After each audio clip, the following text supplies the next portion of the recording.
Ian Garry is fighting Carlos Prates in April. Now, who's going to win this fight? Well, first of all, who's going to win this fight? Let's take a look at their latest performances in which Ian Garry fought Michael Venom Page, in which it was a very boring and trash fight. There was no action at all. Ian Garry was just hugging Michael Venom Page, and Ian Garry won by decision. And still undefeated, the future. And after this, Ian Garry went on to fight Shavkat Rakhmonov, in which it was also a very boring fight. Both of their grappling was great, but Shavkat Rakhmonov had way more control time, and Shavkat Rakhmonov won by decision. Shavkat, no more.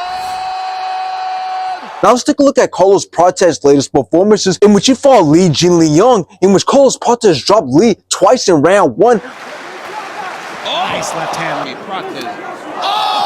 Carlos Prates then dropped and knocked out Li in round 2. Prates. After this, Carlos Prates went on to fight Neil Magny, in which Carlos Prates dropped and knocked out Neil Magny in round 1.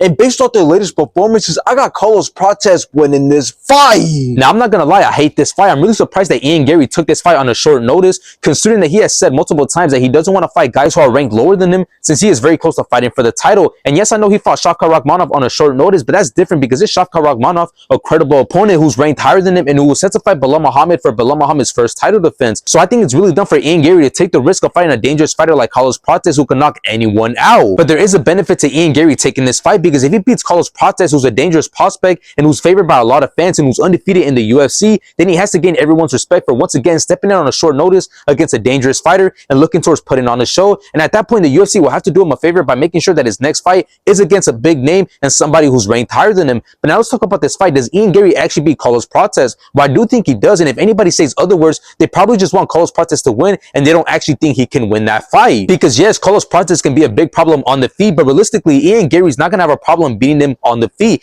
Ian Garry's not only a much better striker, but he's all around better, as he has the grappling and he's shown it against Michael Venom Page and Shavkat Rakhmonov. So I got Ian Garry beating Carlos Prates and taking the win.